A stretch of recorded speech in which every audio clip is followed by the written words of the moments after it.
Hello friends, मैं अनुज गहलोत आपका अपने चैनल मिशन सरकारी मोड़ में आपका हार्दिक स्वागत करता हूं। तो आज हमारा टॉपिक चल रहा था एलसीएम का। एलसीएम के जो मैं आज आपके लिए क्वेश्चन लेके आया हूं, ये क्वेश्चन अलग अलग टाइप के हैं और जहां तक की उम्मीद है अगली क्लास में आपका ये चैप्टर समाप्त हो जाएगा और फिर हम आगे बात करेंगे नए चैप्टर पर। तो आइए बात करते हैं हम आज के सवालों पर। तो आज का पहला सवाल है हमारा, तीन संख्या 12:9:4 के अनुपात में है और इनका एचसीएफ हमारा 5 है, तो एलसीएम ज्ञात कीजिए। ये बहुत ही छोटे छोटे क्वेश्चन है और इनकी संभावना अधिक होती है पेपर में आने की। तो देखते हैं, जैसे हमारी तीन संख्या दे रखी है 12:9:4 के अनुपात में और एचसीएफ हमारा ही 5 है, तो एलसीएम ज्ञात करनी है।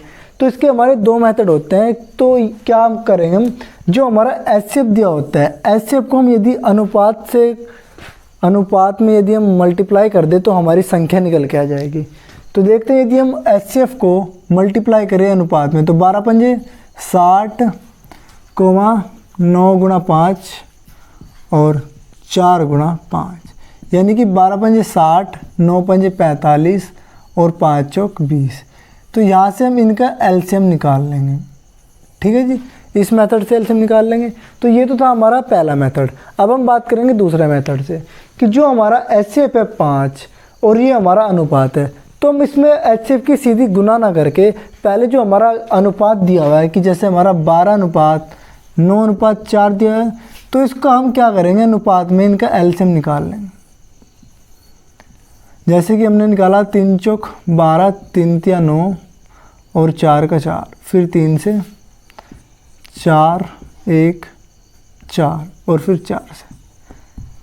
ठीक है जी, तो ये जो आया मल्टीप्लाई यहाँ से 3 गुना 3 गुना 4, इसकी मल्टीप्लाई हम एचसीएफ से कर देंगे तो हमारा एलसीएम निकल के आ जाएगा। यदि हम इसकी एचसीएफ की अनुपात में गुना ना करके सीधा ऐसे इनका अनुपात का एलसीएम निकाल ले और एलसीएम निकाल के यहाँ पे एचसीएफ की मल्टीप्लाई कर दे तो हमारा जो आएगा निकल के वह हमारा एलसीएम होगा। तो देखते हैं क्या है हमारा आंसर। ये आया हमारा 180।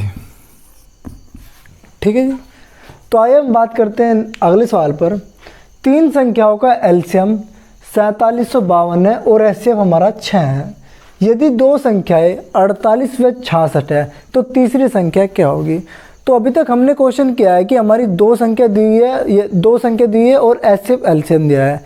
तो या तो दो संख्या में हमारी एक संख्या गिवन होगी तो हमें एक संख्या निकालनी पड़ेगी, या हमारा एचसीएफ देगा तो हमें एलसीएम निकालना पड़ेगा। तो इस क्वेश्चन में इसने बात करी है कि हमारी जो है तीन संख्याएं है और उसने हमें दो संख्या दे रखी है और तीसरी संख्या पूछ रहा है। ठीक है जी, तो इसके लिए हमारा मेथड थोड़ा अलग हो जाएगा। तो उसका जो मेथड होगा कि तीन संख्याओं का एलसीएम और एचसीएफ। तो जो हमारी दो संख्याओं का एलसीएम और एचसीएफ होता है तो उसमें पहली संख्या निकालनी होती है। तो उसके लिए फॉर्मूला होता था हमारा पहली संख्या गुना दूसरी संख्या बराबर होती थी हमारी एलसीएम गुना एचसीएफ के। ठीक है जी, तो ये तो हमारा था दो संख्याओं के लिए। अब हम बात करेंगे तीन संख्याओं के लिए। तीन संख्याओं के लिए हमारा तीन संख्याओं के लिए जो फॉर्मूला होता है वह यह होता है कि एलसीएम गुना एचसीएफ।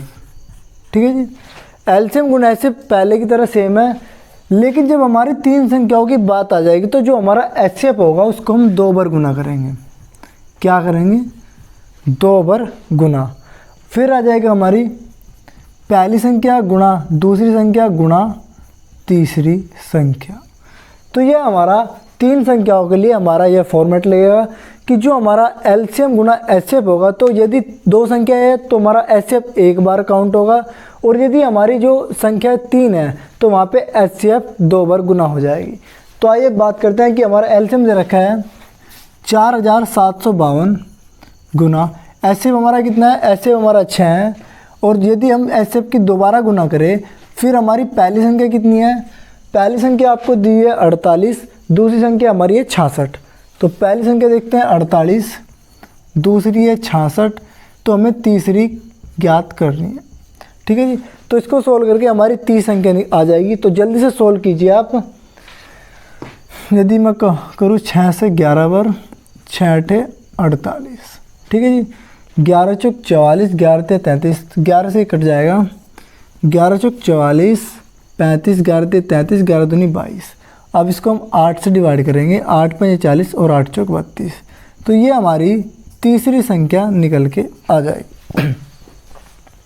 ठीक है जी, तो एक बार और देखिए, जो हमारा यदि हमारी दो संख्याओं के लिए जो हमारा फॉर्मूला होता था वो होता था एलसीएम गुणा एचसीएफ बराबर पहली संख्या गुणा दूसरी संख्या। इसमें हमारा जो एग्जामिनर क्या करता था, या तो हमारी वो पहली संख्या पूछ लेता था या हमारा वो एलसीएम दे के एचसीएफ पूछ लेता था। ठीक है जी, तो इसमें पूछ रखा है हमारी तीन संख्याओं का, तो तीन संख्याओं के लिए हमारा जो फॉर्मूला होगा एलसीएम गुणा एचसीएफ, एचसीएफ के हम 2 बार गुणा करेंगे, उसके बाद तीन संख्या की गुणा। ठीक है, जो सी भी हमारी संख्या वो पूछेगा हम उसी की संख्या निकाल देंगे। ठीक है जी, आइए अब बात करते हैं हम तीसरे सवाल की। दो संख्याओं का योग हमारा 50 है, वह दो संख्याओं का एलसीएम व एचसीएफ, दो संख्याओं का योग 50 है और इन संख्याओं का जो क्रम से एलसीएम एचसीएफ होगा हमारा वो हमारा 5 और 180 होगा। तो संख्याओं के व्युत्क्रमों का योग। ठीक है जी, तो जो हमारा एलसीएम तो होगा इनका 180 और एचसीएफ होगा 5। एलसीएम हमारा 180 होगा और एचसीएफ होगा हमारा 5। ठीक है, तो इसके लिए हमारा संख्याओं के व्युत्क्रमों का योग पूछ रहा है। तो आइए इसको हम सोल्व करेंगे।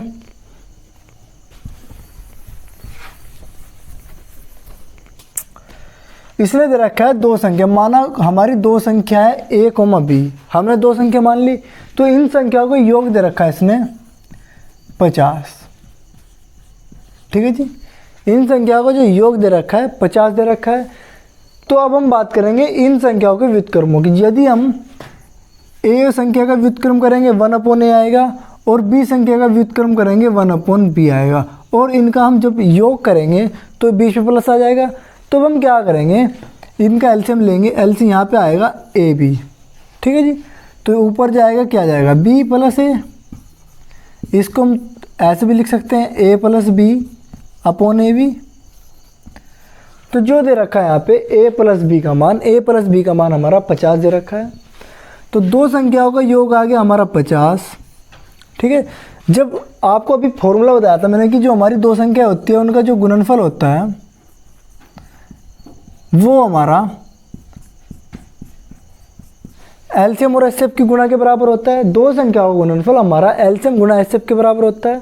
तो यहाँ पे दो संख्याओं का गुणनफल दे रखा है, तो यहाँ पे हम क्या करेंगे एचसीएफ और एलसीएम की यहाँ पे मल्टीप्लाई करते हैं। ठीक है, एचसीएफ और एलसीएफ की एचसीएफ और एलसीएम की मल्टीप्लाई करेंगे, फिर इसको सोल्व कर देंगे हम यहाँ पे। तो कितना आया, ये आ गया 1/18। ठीक है जी, ये हमारा क्या आया व्युत्क्रम का योग आया। ठीक है जी, तो आइए बात करेंगे हम नेक्स्ट सवाल पर। तो जो हमारा नेक्स्ट सवाल है वह हमारा अलग टाइप का होगा। वह सबसे छोटी संख्या ज्ञात करें जो 18, 13 व 12, 26 से विभाजित करने पर प्रत्येक दशा में 9 शेष बचे। तो यह बहुत ही आसान क्वेश्चन है और हमारा बहुत ही कम समय में होने वाला क्वेश्चन है।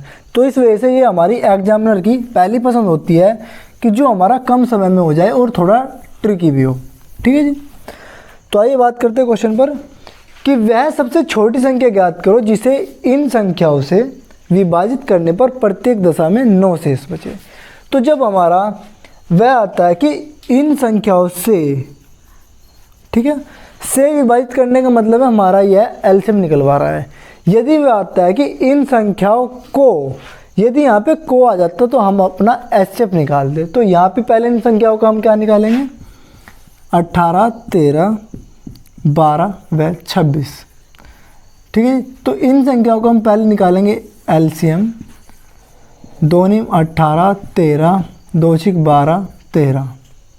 ठीक है जी, फिर 2 से 9, 13, 2 × 6, 13। अब हम 3 से 3 × 9, 13, 1, 13, 3 और 13। ठीक है जी, तो ये आया हमारा एलसीएम। तो एलसीएम अब इनकी हम मल्टीप्लाई करेंगे आपस में। तो ये क्या आएगा 2 दूनी 4 तिया 12 तिया 36, 36 गुना 13। ये आया क्या आया हमारा एलसीएम। तो इसको और सोल्व करेंगे। 13 × 6 अंतर काट का से लगे 7, 39 7 468। ठीक है जी, तो ये आया हमारा एलसीएम। तो इसने क्या कहा कि प्रत्येक दशा में 9 शेष बचे। तो जब हमारा 9 शेष बचेगा तो कब बचेगा, यदि हम इसमें 9 ऐड करेंगे तभी तो हमारा 9 शेष बचेगा। तो इसको ऐड कर देंगे, 9 8 17, 6 1 7, 477। तो जो हमारा आंसर आया वह आया हमारा 477। तो आइए हम देखते हैं नेक्स्ट सवाल। तो आइए बात करते हैं हम अगले सवाल की। तो जो अगला सवाल है वो हमारा पिछले वाले सवाल से थोड़ा डिफरेंट है। देखते हैं कितना डिफरेंट है। वह छोटी से छोटी संख्या कौन सी है जिसमें 7 जोड़ने पर प्राप्त संख्या 24, 32, 36 व 54 में से प्रत्येक से पूर्णतः विभक्त हो।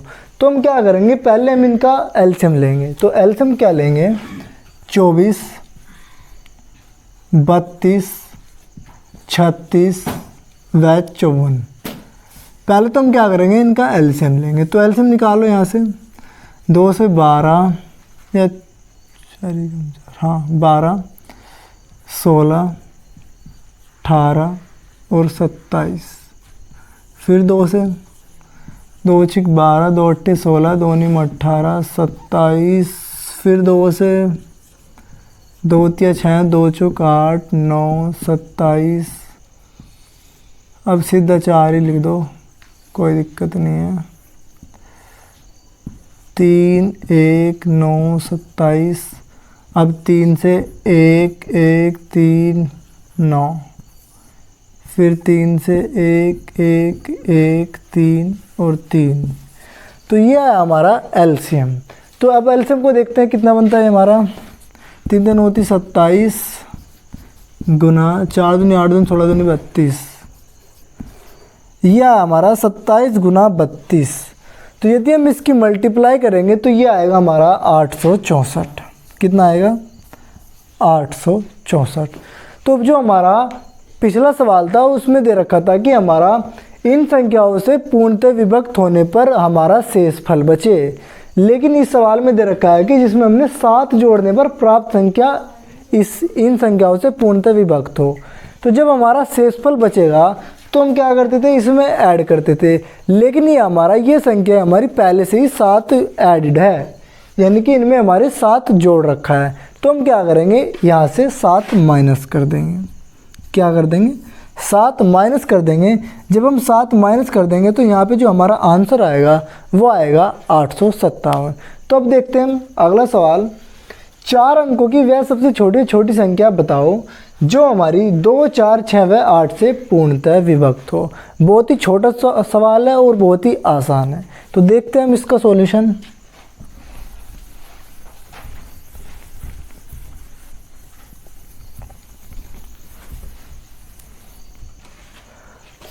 अब हम देखते हैं कि 4 अंकों की सबसे छोटी से छोटी संख्या बताओ।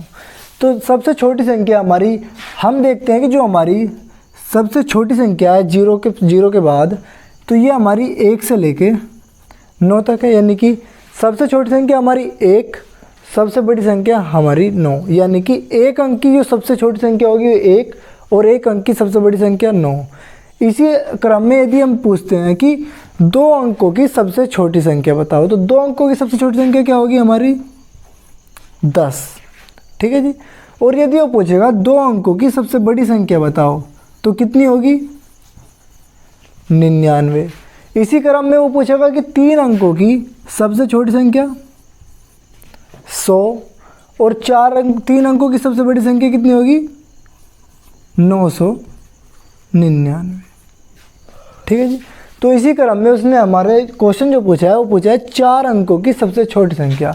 तो 4 अंकों की सबसे छोटी संख्या कितनी होगी, 1000। और सबसे बड़ी संख्या क्या होगी, 9999। ठीक है जी।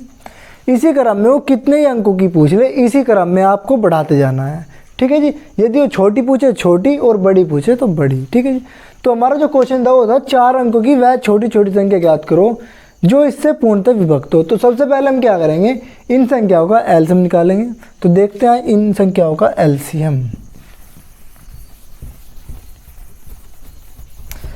तो 2 4 6 8, जो 2 4 6 8 का एलसीएम क्या होगा, एलसीएम होगा, यदि हम 8 के टुकड़े करें, 2 दूनी 4 दूनी 8, फिर 6 के 2 हमारा पहले से ही है, 2 तिया 6। अब हम करेंगे 4 के, 4 भी हमारा पहले से ही है और 2 भी हमारा पहले से ही है। तो यहाँ पे जो इसका एलसीएम आया, एलसीएम निकल के आया हमारा 2 दूनी 4 दूनी 8 तिया 24। तो एलसीएम कितना आया? एलसीएम आया हमारा 24। तो उसने पूछा कि 4 अंकों की वह सबसे छोटी संख्या बताओ। ठीक है जी, तो 4 अंकों की सबसे छोटी संख्या कितनी होगी? 1000। ठीक है जी, 1000 हमारी सबसे छोटी संख्या होगी 1000। अब हम इसको एलसीएम से डिवाइड करेंगे और फिर देखते हैं कि हमारी जो संख्या निकल के आएगी वो 4 अंकों की सबसे छोटी संख्या निकल के आएगी। तो देखते हैं, इसको सॉल्व करेंगे। 24 दिन 24 चौका 96। ठीक है जी, 40, 24 ही कम 24, यहाँ से बचे 16 से इस फल बचा। अब हम क्या करेंगे, 24 और 16 का अंतर कितना आएगा? 24-16 का जो अंतर आएगा वो आएगा हमारा 8। तो जो हमारा 8 आएगा तो वो हम 1000 में ऐड कर देंगे। 1000 में ऐड करेंगे तो हमारा क्या आ जाएगा? 1008। तो 1008 4 अंकों की वह सबसे छोटी संख्या है जो हमारी इन संख्याओं से पूर्णतः विभक्त है। इन संख्याओं से पूर्णतः विभक्त का मतलब क्या है कि जो इन संख्याओं का एलसीएम आएगा उससे पूर्ण विभक्त होनी चाहिए। तो जो हमारी 1008 है वो हमारी इन संख्याओं के एलसीएम अर्थात 24 से पूर्णतः विभक्त होगी। तो आइए हम देखते हैं अगला सवाल। वह छोटी से छोटी संख्या ज्ञात करो जिसे 4 अंकों की सबसे छोटी संख्या में जोड़ने पर योग इतने से विभक्त हो। ठीक है जी, तो बात करते हैं अगले सवाल की।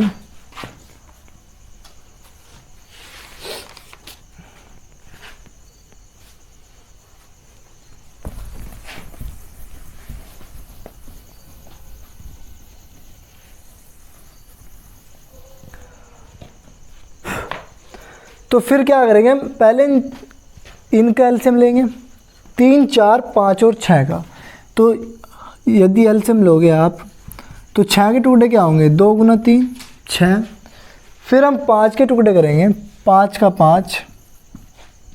फिर हम 4 के टुकड़े करेंगे, 2 हमारा पहले से ही है तो 2 की मल्टीप्लाई और करेंगे और 3 भी हमारा पहले से ही है। तो यहाँ पे एलसीएम कितना आया? 3 दूनी 6 दूनी 12 पंजे 60। तो एलसीएम कितना आ गया हमारा? एलसीएम आ गया 60। अब आपको मैंने पहले क्वेश्चन में बताया कि आप सबसे छोटी संख्या और सबसे बड़ी संख्या कितने भी अंकों की कैसे निकाल सकते हैं। तो इसने कहा है कि 4 अंकों की सबसे छोटी संख्या, तो 4 अंकों की 1000। तो जब हम 1000 को 60 से डिवाइड करेंगे तो क्या यह पूर्णतः विभक्त हो रहा है 60 से? तो देखते हैं, आइए। 60 कम 60, 40 से फल बचा 400, 6 छंग 36, 360। तो यहाँ पे जो शेषफल आया वो आया 40। तो यदि हम 1000 में 40 को ऐड करें तो क्या है हमारा 60 से विभक्त है? तो जी नहीं, ये हमारा 60 से विभक्त नहीं होगा। ठीक है जी, तो अब हम क्या करेंगे, 60 और जो 40 का डिफरेंस होगा तो वही यह आएगा, 60 और 40 का डिफरेंस आएगा हमारा 20। यदि हम 20 को 1000 में ऐड करेंगे तो हमारा बनेगा 1020। तो यह हमारा 60 से पूर्णतः विभक्त होगा, अर्थात 3, 4, 5 व 6 से, यानी कि इससे विभक्त होगा। तो आइए हम देखते हैं नेक्स्ट सवाल। वह छोटी से छोटी संख्या ज्ञात करो जिसे 8, 12, 18 से विभाजित करने पर क्रमशः 6, 10 और 16 शेष बचे। तो आइए सोल्व करेंगे इसको हम। शेष बचे,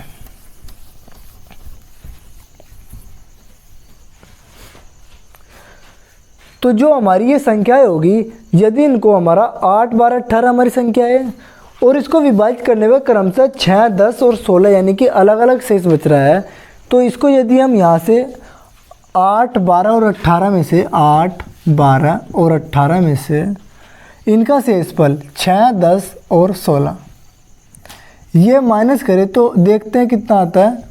तो जो हमारा शेषफल आएगा ये हमारा 2, 2 अर्थात तीनों संख्याओं का जो शेषफल है वो हमारा सेम आ रहा है। तो हम क्या करेंगे, 8, 12, 18 का एलसीएम निकालेंगे। तो एलसीएम क्या होगा? 18। जो हमारी संख्या बड़ी वाली संख्या होती है, पहले हम इसके टुकड़े करते हैं तो इसके टुकड़े क्या होंगे? 6 तिया 18 यानी कि 3 दूनी 6 तिया 18। ठीक है जी, पहले हमने 18 टुकड़े किए, अब फिर करेंगे 12 के टुकड़े। तो 12 के टुकड़े क्या होंगे, 3 दूनी 6 दूनी 12। अब हम करेंगे 8 के टुकड़े। 2 दूनी 4 तो हमारे पास पहले से ही है, तो 2 की मल्टीप्लाई और कर देंगे। तो इसके टोटल मल्टीप्लाई कितनी आई, 12 2 दूनी 4 दूनी 8 तिया 24 थी 72। तो जो हमारा एलसीएम आएगा, तो इस वाले सवाल में हम क्या करते हैं कि जो भी हमारे शेषफल आया 2 2 2, अर्थात हमारी सभी संख्याओं में शेषफल जो सेम आ रहा है, यानी कि ये आया हमारा 2 2। तो हम क्या करें, जो हमारा एलसीएम आएगा इसमें से यदि हम ये 2 माइनस कर दें तो हमारा आ जाएगा 70। तो जो हमारी 70 होगा ये हमारा 8 12 और 18 से विभाजित होगा। ठीक है जी, और हमारा शेषफल यही देगा। ठीक है, तो आज के लिए इतने ही क्वेश्चन थे। तो नेक्स्ट क्लास में हम करेंगे आगे क्वेश्चन। तो यदि आपको वीडियो पसंद आए तो लाइक करें, शेयर करें और चैनल को सब्सक्राइब करें। धन्यवाद।